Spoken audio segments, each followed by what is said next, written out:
내일 선거 사전 투표율이 상당히 높았습니다. 역대 사전 투표 가운데 가장 높은 투표율 26%가 넘었는데 말이죠.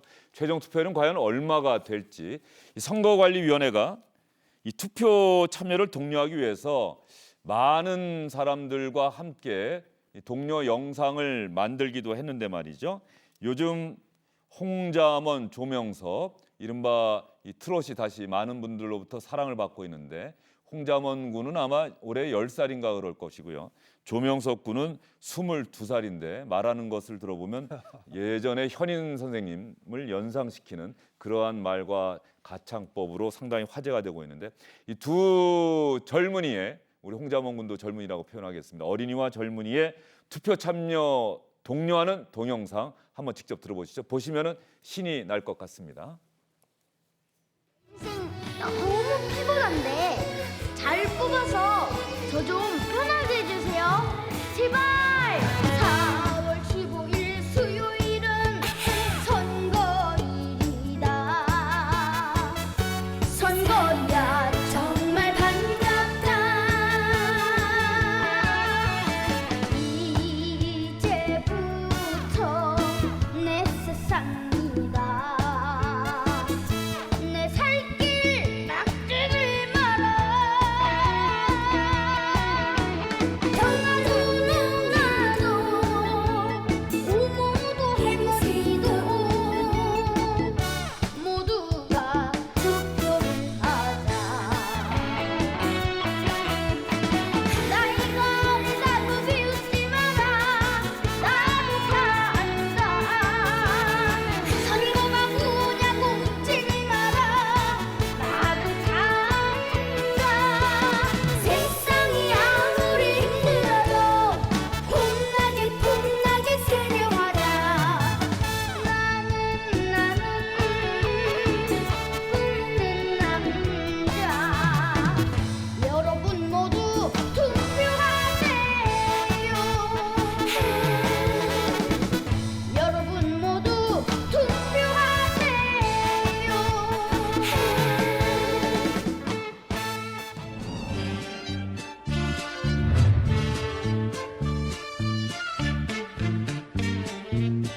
네, 해방 직후 사람들이 투표를 정말 많이 하고 있는데요.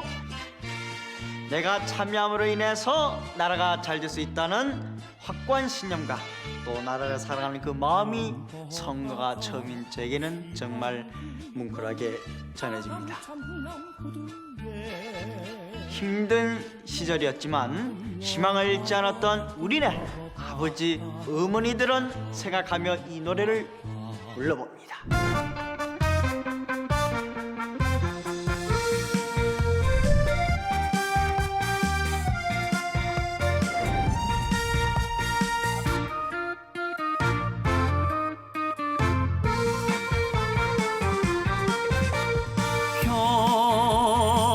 벼슬도 싫다 마는 용해도 싫어. 정든 땅 언덕 위에 초가집 짓고 아치면 밖에 나가 길상을 메고 아니면 사랑방에 새끼 보면서 새들이 우는 소들. 예, 홍자먼 군과 조명석 군의 투표 참여 독려 동영상 그리고 노래도 한번 들어보셨습니다. 이 홍자먼 군 참 야무지게 투표 나도 다 안다 이렇게 이 가사가 인상적인데 말이죠. 이번 투표율 어느 정도 될까요? 성영 의원부터 한번 전망해 주시죠. 그래서 쭉 추세를 보면 이제 과연 60% 넘을 수 있을까요? 저는 넘을 거라고 예상합니다. 네, 일단 사전 투표율이 뭐 지금 네 번째 선거지만 사상 최대로 높은 다섯 번째 거죠. 26.69%가 나오지 않았습니까? 사전 투표율과 본 선거의 투표율은 적지 않은 상관관계가 있다. 그게 대통령 선거냐, 국회의원 선거냐, 지방 선거에 따라서 관심도가 좀 차이가 있을 수 있지만 전반적으로 선거 행위라는 것 자체의 본질이 같기 때문에 상관관계가 있다고 보면 저는 60%가 넘을 것으로 예상을 하고 있습니다. 김영렬 교수님 어떻게 보십니까? 2017년도 당시에 사전 투표율 대선 때 26.1%였는데 실제로 1.4% 투표율 상승을 가져왔고요. 네. 2018년 지방선거 때는 20.1이지만 3.4% 투표율 상승을 가져왔습니다. 그렇다면 26.7%라고 한다면 최소 2% 정도의 상승률은 가져올 수가 있다. 그러니까 그만 지난번에 60% 언저리가 될 것이다. 거다. 그러니까 이제 지난번에 58%였기 예. 때문에 그걸 계속해서 투표율이 좀 상승하고 하나 고민스러운 거는 중앙선관위가 조사를 했는데 적극적으로 투표하겠다라는 비율이 지난 2016년보다 8.8% 높아졌고 더 흥미로운 거는 선거에 관심이 있다는 게 10.4%포인트 높아졌어요. 그러니까 반드시 투표에 참여하겠다고 관심이 높은 사람이 늘어났다면 당연히 투표율도 높아질 수밖에 없지 않냐. 그거에 하나의 그런 그 반증이 사전 투표율이 이렇게 높은 게 아닌가라고 저는 추론해 봅니다. 예, 그러면 이 사전 투표율 이야기를 하셨으니까 말이죠. 사전 투표율이 역대 최고다. 그러니까 사전 투표율이 높으면 여당에 유리하지 않겠느냐라고 하는 전망이 많이 나오지 않았습니까? 그런데 구체적으로 그 내용을 들여다보면은 광역단체나 광역 뭐 시군 이런 데라기보다는 뭐 군, 읍단위 이런 데로 투표율이 높았기 때문에 조금 다르게 볼 수 있지 않느냐 또 이런 분석도 있던데요. 그렇습니다. 이게 사전 투표가 처음 도입됐을 때는 그게 현 여권 계열이 유리할 수 있다는 그런 진단도 가능했습니다. 왜 그러냐면은 그동안에 대학생들 지방에 주소지를 댄 그런 사람들이 투표를 못했다가 사전 투표가 생기면서 투표할 계기가 생기니까 유리할 거다라고 했는데요. 이게 일상화되면서는 사전 투표가 특별한 게 아니라 3일의 투표율 중에 하나가 돼가지고요. 그걸 가지고 어느 쪽이 유리하다 할 수 없고요. 이번에 두고 나서 전남이 가장 높게 나왔고, 어유, 예, 정말 대구가 높네요. 가장 낮게 나왔는데요. 이번만이 그런 것은 아닙니다. 지난 20대 총선에서도 전체적인 투표율도 가장 높았던 것이 전남이었고요. 사전 투표도 가장 높았던 것이 당시에도 전남이었습니다. 마찬가지로 대구도 가장 낮았고요. 심지어는 대구는 19대 때도 인천 다음으로 가장 낮았습니다. 그렇기 때문에 이번에 코로나 때문에 특별히 대구가 낮았다거나 그렇게 얘기하기는 어렵고요. 그전에 패턴이 나왔다. 전남 지역이 저는 가장 높은 이유는요. 무엇보다 다른 지역에 비해서 농촌 지역이 많기 때문에 일반 출퇴근하는 직장인들보다도 첫날 투표가 개시되자마자 투표하는 사람들이 상대적으로 많기 때문에 늘 사전 투표율이 높았다라고 봅니다. 과거에 본선거에 도입됐던 총선에 도입됐던 지방선거에 도입됐던 2014년 이전에 보궐선거에 도입이 됐을 때도 당시에서 이정현 후보가 나왔던 그 지역에서 가장 높게 나왔습니다. 예. 구례 곡성에서요. 그랬다시피 그런 적이기 때문에 이번에 특별하게 유불리락이라든가 정치적인 상황이 반영됐다기보다는 저는 사전투표가 일상화되면서 높게 나왔다.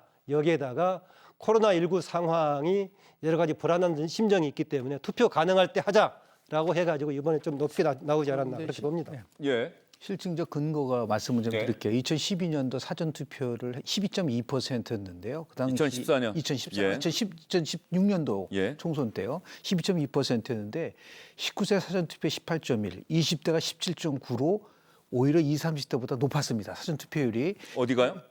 19세하고 20세의 사전투표율이 높았던 거예요. 예. 30대가 9.8이고 40대가 10.0밖에 안 돼. 평균보다 낮았습니다. 예. 60대 이상은 비슷했어요. 그 말은 뭐냐면 이번에 30대, 40대의 사전, 저는 지역이 아니라 세대별의 사전투표를 본다고 한다면 3, 40대의 사전투표율이 높아지면 당연히 그건 여당한테 유리할 수밖에 없는 부분들이 있는 거기 때문에 추후에 분석을 해봐야 연령대별 사전투표율. 연령대별 사전투표율이 더 중요하다. 지역보다는. 그런데 워낙 3, 40대 투표율이 지난번에 제일 낮은 데가 30대였습니다. 2016년도에. 그러니까 이것이 만약에 빠르게 올라간다고 한다면 그거는 여당한테 불리하지 않다. 다만 60대 이상의 유권자 수가 218만 명이 늘어난 부분들 이것이 이제 사전투표율과 연관이 된다고 한다면 그거는 뭐 야당한테 유리할 수 있는 부분들도 있다. 그러니까 어느 한쪽이 일방적으로 유리하다 볼 수는 없지만 여당한테 유리할 수 있는 요인도 분명히 그건 잠재돼 있다라는 말씀 좀 드립니다. 그러면 60%를 기준으로 했을 때 짧게 한번 얘기해 주시죠. 네네. 60%가 넘는다. 그럼 어디가 유리할까요? 저는 60% 넘으면 야당한테 유리하다고 저는 봅니다.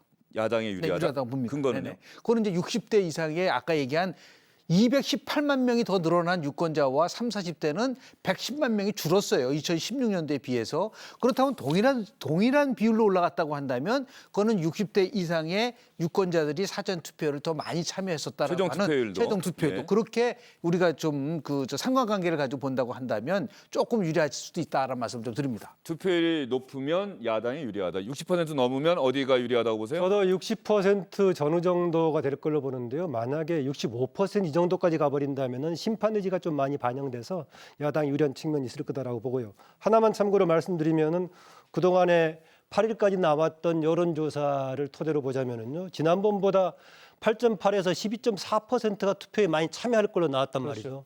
그 기준으로 본다면은 72, 3%가 나오는데 실제로 투표율이 그렇게 될 것이냐 예. 그렇게 보는 사람 없단 말이죠. 마찬가지로 이게 전망치가 다르다면은 그동안의 여론조사도 새롭게 해석해볼 여지가 같이 있다라는 점을 좀 지적해두고 싶습니다. 예, 내일이 투표일입니다. 투표가 마감되는 시각이 오후 6시죠. 예전 같으면 오후 6시가 딱 되는 순간 SBS를 비롯한 지상파 3사 방송사들이 출구조사 결과를 동시에 내놓았죠. 뭐 자료는 동일한데 분석은 각사가 따로 하기 때문에 각사별로 총선거 같은 경우는 가령 어디부터 몇 석부터 몇 석까지 해서 이 숫자는 달라질 수가 있는데 내일은 6시에 발표가 안 된다면서요. 네, 그렇습니다. 지금 바로 자가격리자들의 투표가 6시부터 6시 15분까지 실시가 되기 때문에 중앙선거관리위원회에서 저희 SBS를 포함한 KBS, MBC의 이른바 출구조사 결과 발표를 15분 늦춰달라 요청을 했고 저희가 고민 끝에 수용을 했습니다. 왜냐하면 자가격리자들 표에 출구조사 결과가 사전에 반영이 되면 그렇죠. 영향을 미칠 수 있기 때문에 투표를 아직 안 했는데 방송에서 어디가 몇 석 나오면 어디가 이기는구나 하고 또 이기는 쪽에다 투표할 수도 있고 말이죠. 네, 그렇습니다. 그래서 바로 저희가 발표하는 출구조사 결과가 아직 투표를 하지 않은 사람들한테 영향 미치는 것을 막기 위해서 저희가 15분 늦춰서 6시 15분 정각에 지상파 방송 3사의 출구조사 결과를 발표할 계획입니다. 그리고 지상파 3사가 또 합의를 한 내용 중에 하나가 이게 상당히 엄청난 돈을 들여서 출구조사하는 것 아닙니까? 네, 근데 예전에 72억 72억 원이요? 네, 그렇습니다. 예, 요즘 방송사들 사정이 안 좋은데 말이죠. 72억 원을 들여서 출구조사를 했는데 예전에 한번 나쁜 전례가 있었죠. 다른 종편에서 종편하고 소송까지 갔죠. 예, 종편에서 이 지상파 3사가 한 출구조사 결과를 6시가 지나고 한 1분도 안 돼서 그대로 보도했던 적이 있어서 이번에는 법적으로 대응하겠다 시간을 분명히 둔 것 같은데요. 전국 판세는 10분 그리고 지역별 판세는 뭐 30분 뭐 이런 식의 그 전에 만약에 인용해서 보도한다고 한다면 대응하겠다 뭐 이런 이야기를 했던 네, 것 그렇습니다. 같습니다. 2014년 지방선거 때 바로 저희 지상파 3사의 출구조사 결과를 다른 종합편성 채널에서 무단으로 인용을 해서 저희가 이제 소송까지 가게 된 일이 있었는데 지금 말씀하신 것처럼 결과를 나눠서 최소한 시청자들이 정보를 확실하게 인지할 수 있는 시간차를 두고 발표를 하기로 했습니다. 그 다음에 인용 보도하는 것은 상관없다.